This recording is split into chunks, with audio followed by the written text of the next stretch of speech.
The rotor wash from my Bell 206 sent Patricia Millfield's perfectly styled hair whipping around her face as she stood in my lakefront yard, frantically waving legal papers above her head like surrender flags.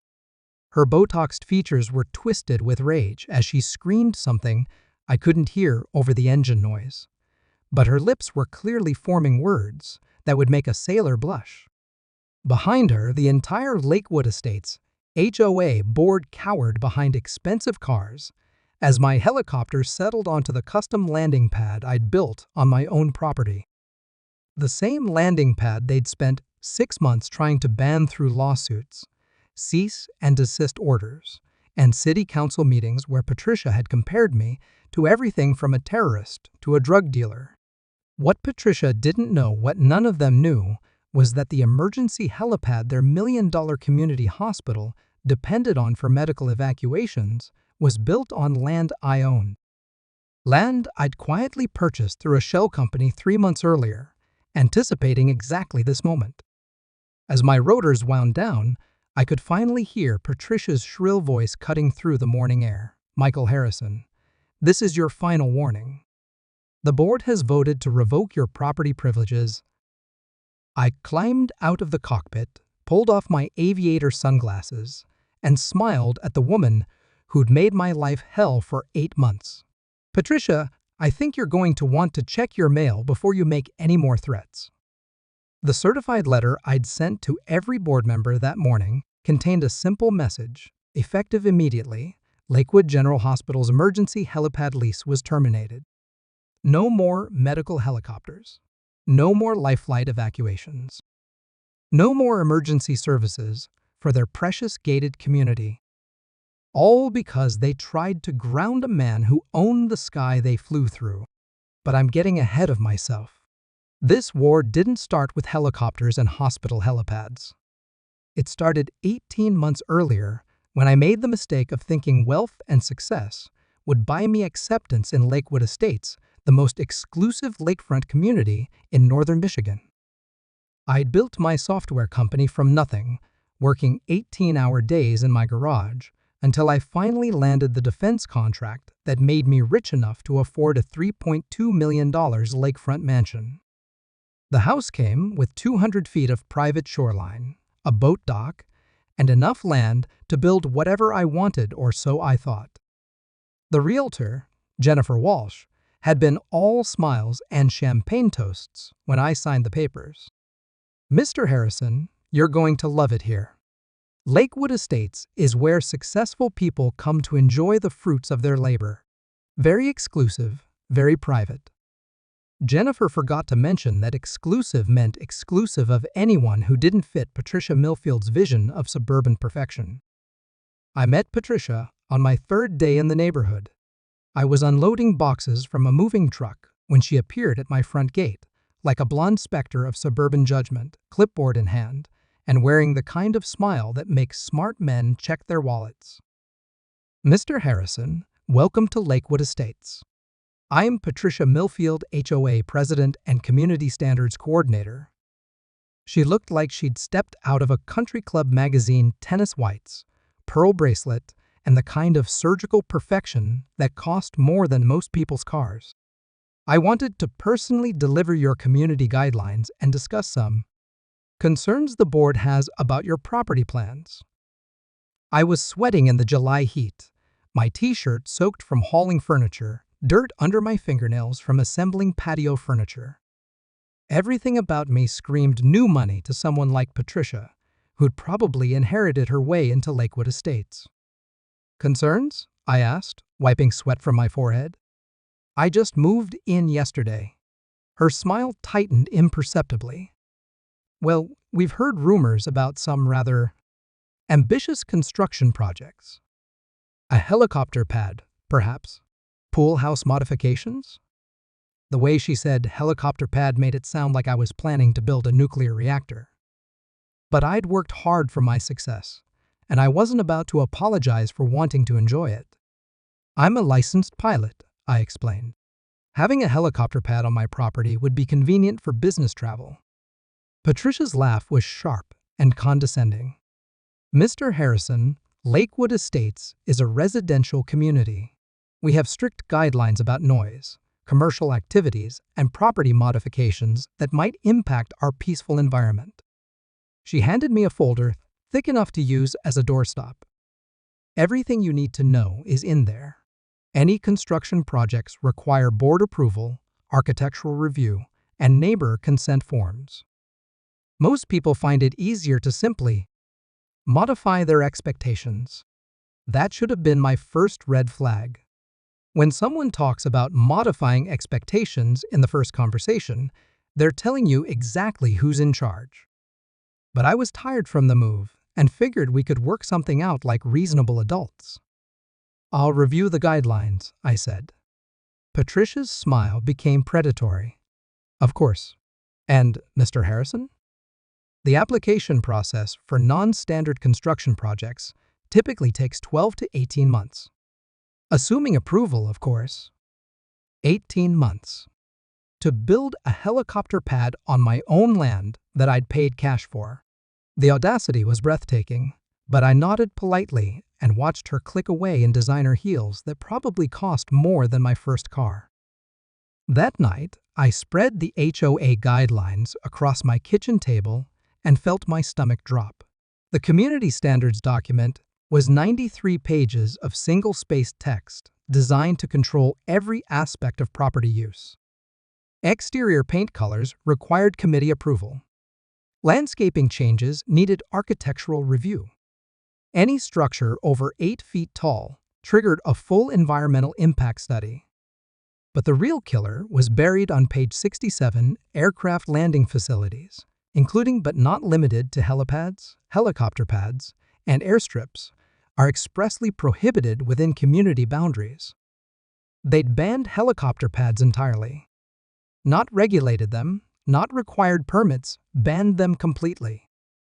The next morning, I called my lawyer, David Chen, a sharp corporate attorney who'd handled my business acquisitions. "David, can an HOA legally ban helicopter pads on private property?"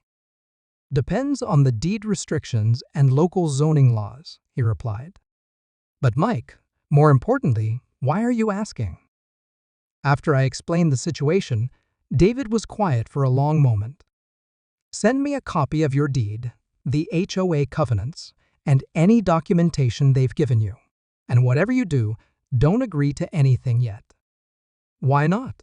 "I need to know if I can build what I want." David's voice carried a note of concern. "Because HOA covenant disputes can get ugly fast, especially when you're dealing with established power structures. Let me research the legal landscape before you make any commitments."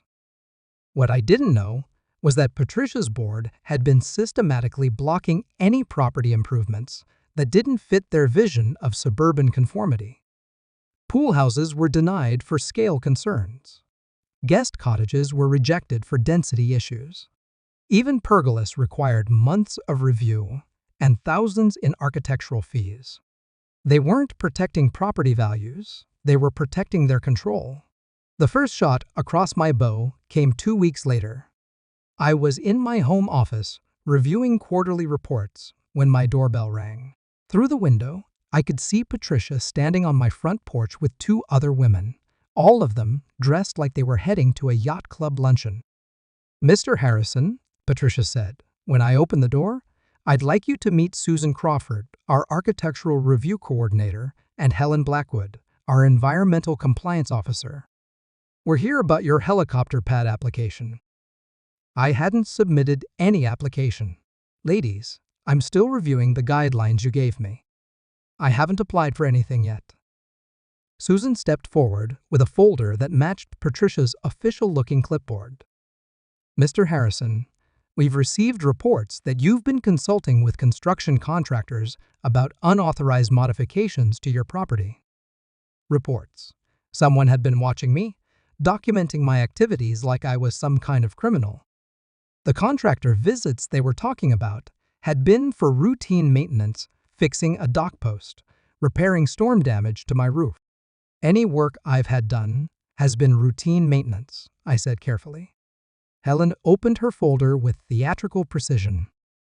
"Mr. Harrison, Our covenants require pre-approval for any contractors accessing community properties. We have photographs of multiple service vehicles at your residence without proper permits. She showed me printed photos of my house taken from the street. My landscaping crew, the dock repair team, a delivery truck dropping off furniture, all documented like evidence in a criminal case. This is harassment, I said, feeling my temper starting to rise. Patricia's smile was ice cold. Mr. Harrison, this is community standards enforcement. If you're not comfortable with our guidelines, perhaps Lakewood Estates isn't the right fit for your lifestyle. The way she said lifestyle made it clear she thought I belonged in a trailer park, not a $3.2 million lakefront community. But what really burned was the implied threat, conform or leave. That evening, I called David with a full report of the encounter. He listened to my summary with increasing concern, occasionally asking questions about specific details. "Mike," he said finally, "I need to ask you something. Have you received any official notices from the city, county, or any government agencies lately?" I thought about the mail from the past few weeks. Actually, yes. Something from the county about a noise complaint investigation. And a letter from the state environmental agency about potential wetland violations on my property. "They're building a paper trail," David said grimly. "Patricia's board isn't just enforcing HOA rules. They're trying to create legal grounds to force you out entirely. The question is whether they're doing this systematically or if you've just become their special project." That's when David explained something that changed my perspective completely. Lakewood Estates wasn't just any gated community. It was ground zero for a quiet war between old money families who'd controlled the area for generations and new money entrepreneurs who could afford to buy their way in. 3 other property owners have contacted me about similar issues, David continued. Systematic harassment, manufactured violations, regulatory complaints filed without evidence. 2 of them eventually sold their properties and moved elsewhere. The pieces were starting to fit together. So you think this is about more than just helicopter pads? I think this is about Patricia Millfield reminding everyone who's really in charge of Lakewood Estates. And helicopter pads are just her latest excuse to flex that power. David was right. The real war started the following Monday. I was reviewing quarterly financial reports when I heard the distinctive whoop, whoop, whoop of helicopter rotors approaching from the south. Through my office window, I could see a bright red medical helicopter circling my property before heading toward the community hospital visible in the distance. That's when the idea hit me like a lightning bolt. I grabbed my phone and called the county planning office. "This is Michael Harrison. I need information about the emergency helipad at Lakewood General Hospital. Specifically, who owns the land it's built on?" The clerk put me on hold for several minutes before coming back with an answer that made my pulse quicken. "Mr. Harrison, the helipad is built on private land leased from North Shore Holdings, LLC. The lease runs for another 18 months. North Shore Holdings. The name sounded familiar, but I couldn't place it immediately. I hung up and started researching property records, LLC filings, and lease agreements. What I found was interesting. North Shore Holdings was a shell company that owned several small parcels of land around Lakewood Estates utility easements, drainage rights, and a 2.3-acre plot that the hospital used for their emergency helipad. The company had been inactive for years, with the original owner listed as deceased and no clear succession plan, which meant the property might be available for purchase. I called my business acquisition specialist, a sharp woman named Rebecca Torres, who specialized in complex property transactions. "Rebecca, I need you to research a company called North Shore Holdings and find out if their assets are available for purchase. Specifically, I'm interested in a small parcel near Lakewood General Hospital." "What's your timeline?" she asked. Yesterday, I replied. And Rebecca? This needs to be completely confidential. Use shell companies, proxies, whatever it takes to keep my name out of the paperwork. While Rebecca worked her magic, Patricia escalated her campaign against me. The harassment took on a more official tone, certified letters demanding compliance with covenant violations I hadn't committed, mandatory board meetings where I was lectured about community standards, surprise inspections of my property by stern-faced officials with clipboards. But the final straw came on a Tuesday in September. I was testing my personal helicopter, a Bell 206 I'd purchased for business travel, with practice flights over Lake Michigan. I'd been flying for 8 years, held a commercial pilot's license, and operated with full FAA compliance. Everything was legal, professional, and safe. But Patricia didn't care about legal or safe. I was 30 minutes into a routine flight when my radio crackled to life. Aircraft November 742 Delta Bravo. This is Lakewood Traffic Control. You are directed to land immediately and contact local authorities regarding airspace violations. Lakewood didn't have traffic control. They barely had an airport. Someone was impersonating air traffic control, which was a federal crime. I switched to the appropriate ATC frequency and confirmed I was operating in unrestricted airspace with proper clearances. But when I landed at my private hangar 20 minutes later, Patricia was waiting for me with 3 police cars and a man in a federal aviation uniform. "Mr. Harrison," Patricia announced as I climbed out of the cockpit, "you are in violation of multiple FAA regulations, local noise ordinances, and community covenants. This officer is here to impound your aircraft."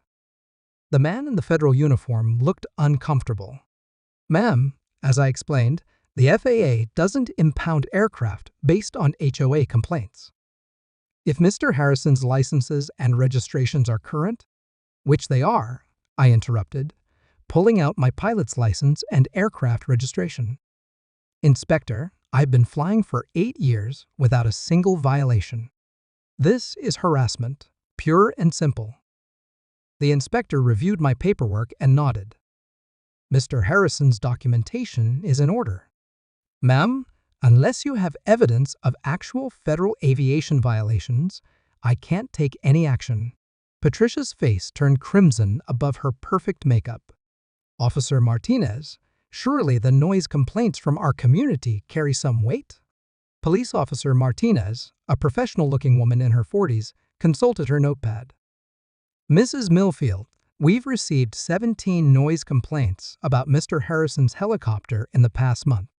However, all the flights occurred during legal hours and within FAA noise guidelines. There's no ordinance violation." But Patricia wasn't finished. "Then we'll pursue this through civil channels. Mr. Harrison, the board is prepared to file an injunction preventing any aircraft operations from your property. We have the resources to tie this up in court for years." That's when she made her crucial mistake. She assumed I was just another rich guy who'd cave under legal pressure rather than fight a prolonged battle. She looked at me and saw someone who could be intimidated. She was wrong. That night, I sat in my study with a glass of bourbon and Rebecca's preliminary report on North Shore Holdings. The news was better than I'd hoped. The company's original owner had died intestate 5 years earlier. His heirs had been fighting over the estate in probate court, leaving the company's assets in legal limbo. The hospital had been paying lease payments to a court escrow account, but nobody had been managing the property or making decisions about its future. More importantly, the probate court was eager to liquidate assets to pay estate taxes. They'd accept any reasonable offer that cleared the legal complications and generated cash for the heirs. "Rebecca," I said, calling her despite the late hour, "make an offer on the North Shore Holdings assets. Full asking price, cash, 30-day close. Whatever it takes." "Mike, that's almost $2 million for essentially unused land. Are you sure this is a sound investment?" I smile, thinking about Patricia's threat to tie up my helicopter in court for years. Rebecca, trust me. This is the best investment I'll ever make. While the property purchase moved through legal channels, Patricia ramped up her harassment campaign to nuclear levels. She filed complaints with every government agency she could think of: the FAAEP, a county zoning, State Aviation Authority, even the Coast Guard, since my property bordered the lake. Each complaint triggered investigations, inspections, and official inquiries that consumed my time and generated legal bills. The strategy was obvious: death by 1,000 cuts, wearing me down until I either gave up flying or moved away entirely. But Patricia had made one crucial miscalculation. She had assumed I was fighting alone. The breakthrough came on a Friday in October. Rebecca called with news that changed everything. "Mike, the North Shore Holdings purchase just closed. You now own the land under Lakewood General's emergency helipad, along with several other parcels around the community. But there's something else you need to know about that hospital lease." "What's that?" "The lease agreement includes a clause requiring 60 days' notice for any changes to the terms. And, according to the hospital administrators I spoke with, they've never had alternative arrangements. If that helipad becomes unavailable, they lose their trauma center certification." The implications hit me like a freight train. Lakewood General was the only hospital serving a 50-mile radius. Without their emergency helipad, medical helicopters would have to divert to facilities an hour away. Heart attacks, strokes, trauma cases, people would die waiting for care that was suddenly out of reach. It was a nuclear weapon in what had been a conventional war. But I wasn't ready to use it yet. First, I wanted to give Patricia one last chance to end this reasonably. The opportunity came at the November HOA board meeting, held in the community center conference room, where Patricia held court like a suburban queen.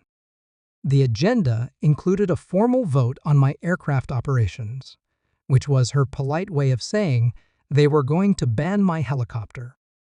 I arrived early and took a seat in the back row, watching board members file in with the self-importance of people who'd never held real power outside their gated community. Patricia entered last, wearing a navy suit that probably cost more than most people's monthly salary. "Ladies and gentlemen," she announced, calling the meeting to order, "tonight we address a serious threat to our community's peace and safety. Mr. Harrison's unauthorized aircraft operations have generated numerous complaints and represent a clear violation of our residential character." For 20 minutes, I listened to board members describe my helicopter flights like I was conducting aerial bombing raids. The noise was intolerable. The safety risk was unacceptable. The impact on property values was devastating. Finally, Patricia called for public comment, and I stood up. "Mrs. Millfield, board members, I appreciate the opportunity to address these concerns." I walked to the front of the room, feeling every eye on me. I have been a licensed pilot for 8 years. I operate in full compliance with FAA regulations. My aircraft is properly maintained and insured. I've never had a violation or safety incident. Patricia's smile was coldly professional. "Mr. Harrison, your compliance with federal regulations doesn't override our community covenants. This is a residential neighborhood, not an airport." "You're absolutely right," I replied, pulling out a folder I'd prepared for this moment. "This is a residential community." Which is why I was surprised to learn about the commercial helicopter operations happening right next door. I placed photographs on the conference table showing the Lakewood General helipad in operation. Medical helicopters landing and taking off at all hours.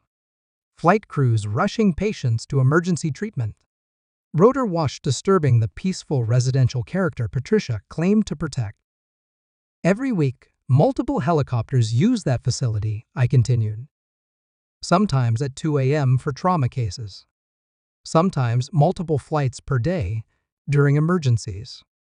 If noise and safety are really your concerns, shouldn't you be addressing the commercial operation next door? Board member Susan Crawford looked uncomfortable. Mr. Harrison, that's a medical facility. It's different. Is it? I asked. Because according to my research, that helipad operates under the same FAA regulations as my private helicopter. The only difference is volume. They have more flights than I do. Patricia's composure cracked slightly. Mr. Harrison, you're comparing apples and oranges. Medical emergencies serve the public good. I nodded. They absolutely do. In fact, that helipad is so important that losing access to it would cost the hospital their trauma center certification. Heart attack victims, stroke patients, accident casualties, they'd all have to be flown to facilities an hour away. The room was dead silent.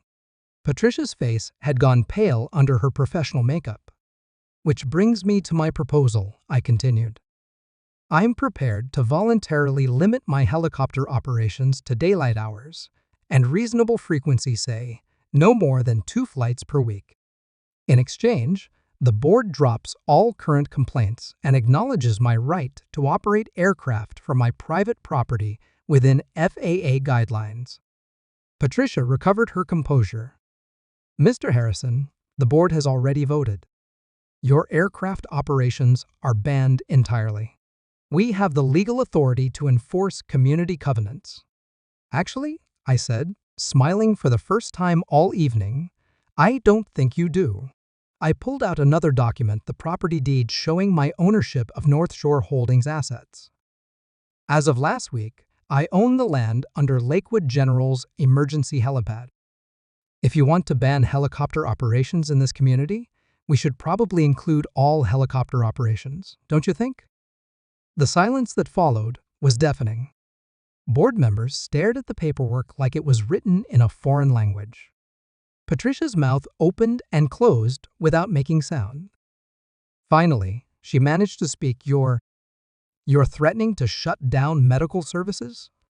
I'm pointing out the inconsistency in your position, I replied calmly. Either helicopter operations are acceptable in this community or they're not. You can't ban my private aircraft while allowing commercial operations next door. Board member Helen Blackwood found her voice. Mr. Harrison, surely you wouldn't endanger public safety over a personal dispute. I wouldn't, I agreed. But I also won't accept discriminatory enforcement of community standards. If my helicopter is too noisy and dangerous for Lakewood Estates, then all helicopters should be too noisy and dangerous. Patricia stood up, her hands shaking with rage. This meeting is adjourned. Mr. Harrison, you can expect to hear from our attorneys. As board members filed out in stunned silence, I remained seated, reviewing my notes from the evening. Patricia's threat about attorneys didn't concern me. I'd already researched the legal landscape thoroughly. What she didn't know was that discriminatory covenant enforcement was illegal under state property law. What she really didn't know was that I'd spent the past month building a paper trail documenting her selective harassment campaign. But most importantly, she had no idea that her threat to tie this up in court for years was about to backfire spectacularly. The legal war began the following Monday. Patricia's attorneys filed for an emergency injunction to prevent my helicopter operations, claiming immediate danger to public safety. The filing was 23 pages of legal language that boiled down to rich guy wants to fly helicopter, won't let him. My attorney David Chen's response was surgical in its precision.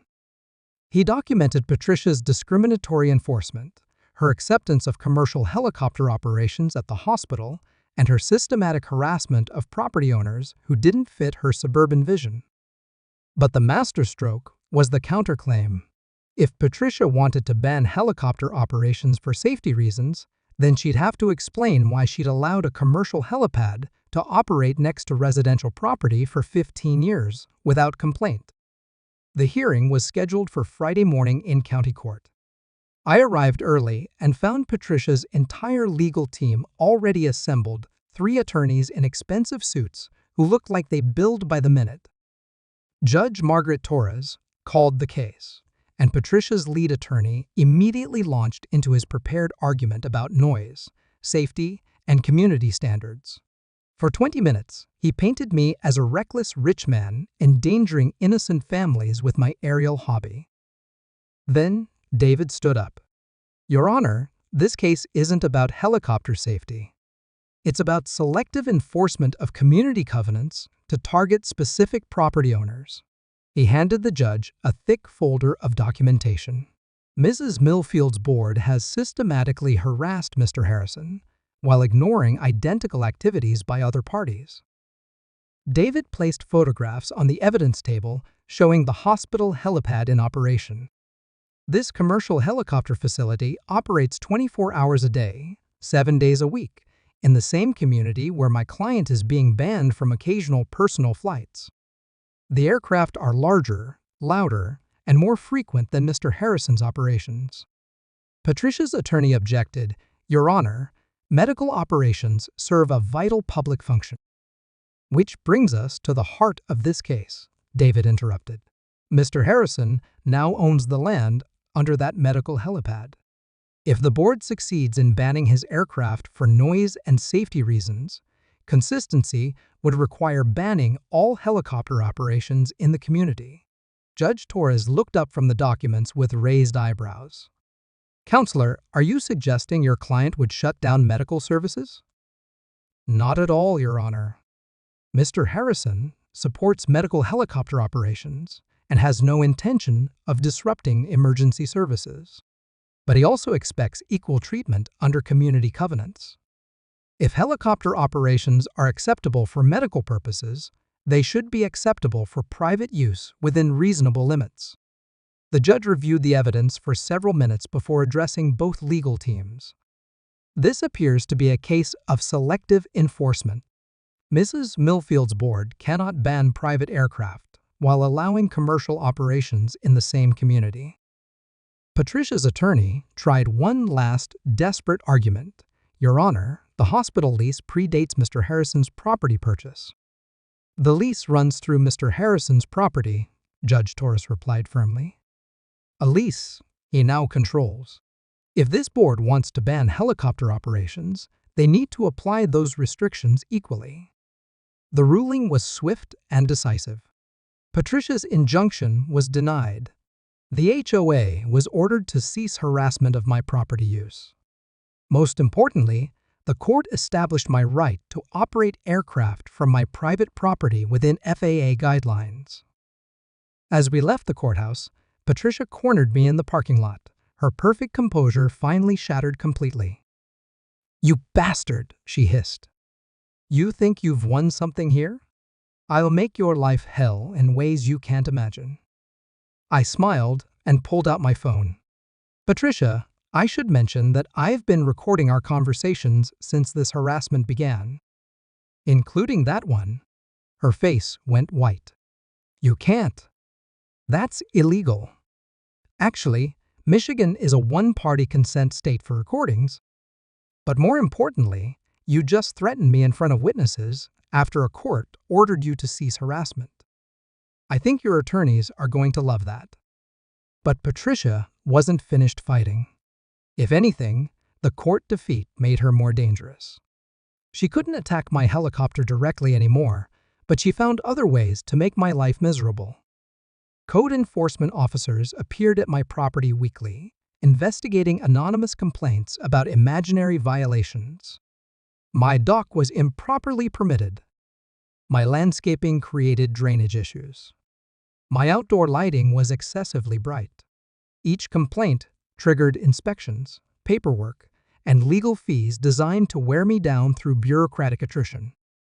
The strategy might have worked against someone with less resources or determination, but Patricia had made a crucial error. She'd turned this into a war of attrition against someone who could afford to fight indefinitely. More importantly, she'd given me time to research her own vulnerabilities. The breakthrough came from an unexpected source. My property caretaker, Jimmy Rodriguez, had been working in Lakewood Estates for 12 years and knew every family, every scandal, every secret that money tried to hide. "Mr. Harrison," Jimmy said one afternoon, while we were reviewing landscaping plans, "you want to know something interesting about Mrs. Millfield's property?" I looked up from the blueprints. "What's that, Jimmy?" "She's got a boat dock that extends 30 feet into the lake. Problem is, the legal limit is 25 feet. Has been for 8 years now, ever since they changed the environmental regulations." Jimmy pointed toward Patricia's mansion, visible across the water. "She got that dock permitted under the old regulations, but when they changed the rules, existing structures were supposed to be brought into compliance within 2 years. That was 6 years ago." I felt a familiar tingle of opportunity. "Jimmy, you're sure about this?" "My cousin works for the Marine Patrol. He's been waiting for someone to file a complaint about that dock for years, but nobody wants to mess with Mrs. Millfield." That evening, I called Rebecca Torres to research dock permitting regulations around Lake Michigan. What she found was fascinating. Patricia's dock wasn't just illegally long, it was built on state-owned bottomland without proper easements. The structure itself was worth about $150,000, but the environmental fines for unpermitted construction in protected waters could reach $50,000 per year, retroactive to the date of the violation. According to the regulations, Patricia owed approximately $300,000 in accumulated fines, plus removal costs for the illegal structure. But the real beauty was in the enforcement mechanism. Unlike HOA, disputes that required expensive litigation, environmental violations could be reported anonymously to state agencies that were required to investigate every complaint. I spent the weekend crafting a detailed report documenting Patricia's dock violations, complete with surveys showing the illegal extension, photographs proving the unpermitted construction, and legal analysis of the applicable regulations. Monday morning, I mailed the report to the Michigan Department of Environmental Quality, the Army Corps of Engineers, and the County Marine Patrol. The response was swift and decisive. Tuesday afternoon, Jimmy called me with barely contained excitement. "Mr. Harrison, you gotta see this? There are 3 government boats at Mrs. Millfield's dock right now, and she's standing on her lawn screaming at some guys in official vests." I grabbed binoculars and walked to my lakefront deck. Across the water, I could see exactly what Jimmy had described: Patricia gesticulating wildly at a team of environmental inspectors who were measuring her dock and taking photographs. The investigation took 6 hours. By evening, Patricia's entire dock was wrapped in yellow tape marked ENVIRONMA NTAALV IOLATIAONNO ACCESS. But the best part was yet to come. Wednesday morning, I was reviewing quarterly reports when my doorbell rang. Through the window, I could see Patricia standing on my front porch, and for the first time in months, she didn't look like she was in control of the situation. "Mr. Harrison," she said when I opened the door, "I think we need to talk." Gone was the imperious tone, the condescending smile, the suburban queen act. Patricia looked tired, worried, and for the first time, genuinely frightened. "What can I do for you, Patricia?" "The state is saying my dock is illegally constructed. They want me to pay $300,000 in fines and remove the entire structure." Her voice cracked slightly. "My attorney says someone filed a detailed complaint with multiple agencies." I nodded sympathetically. Environmental regulations can be complicated. "I'm sure it's just a misunderstanding." "Mr. Harrison." "Mike, I know we've had our differences, but surely we can work something out. The dock has been there for 15 years. It's never caused any problems."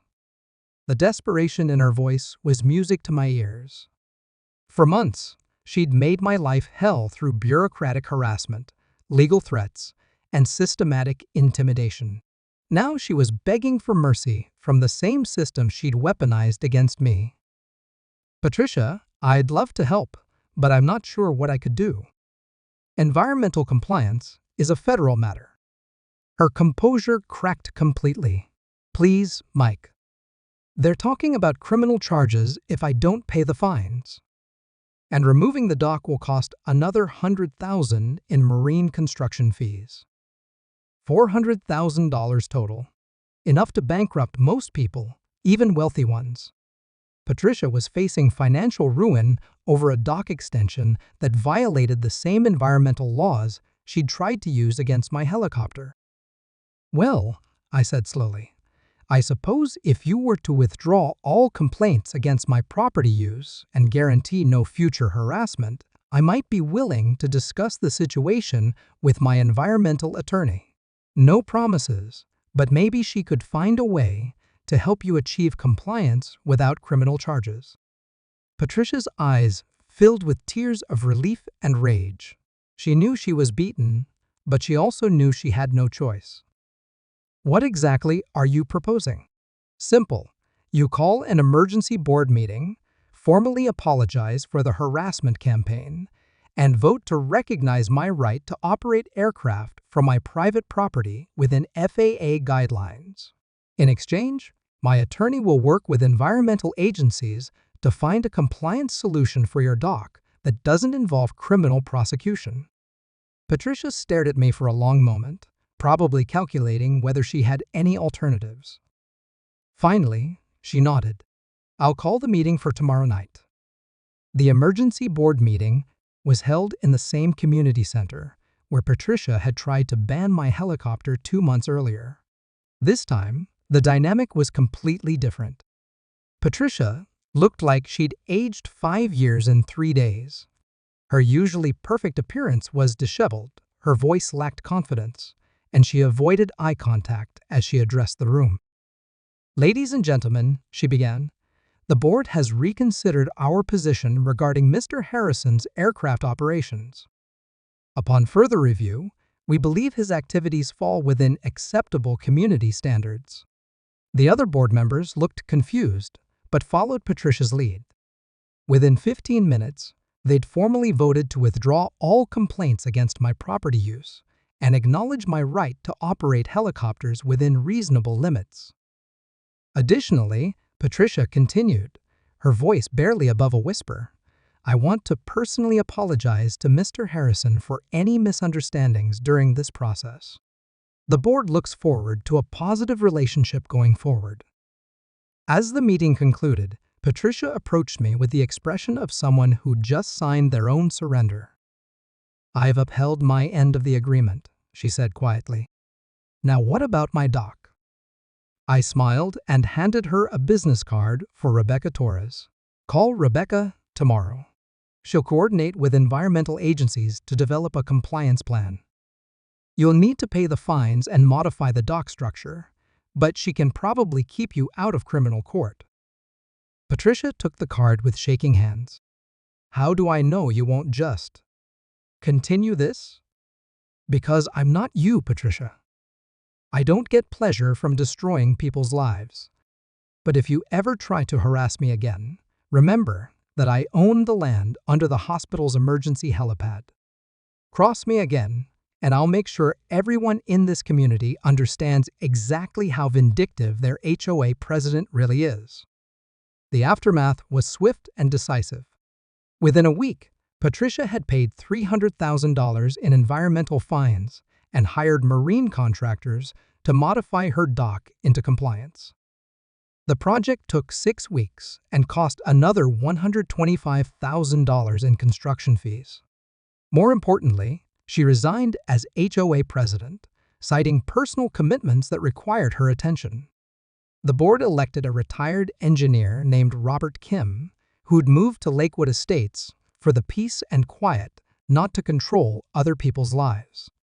But the most satisfying moment came 3 months later, on a beautiful Saturday morning in spring. I was conducting a routine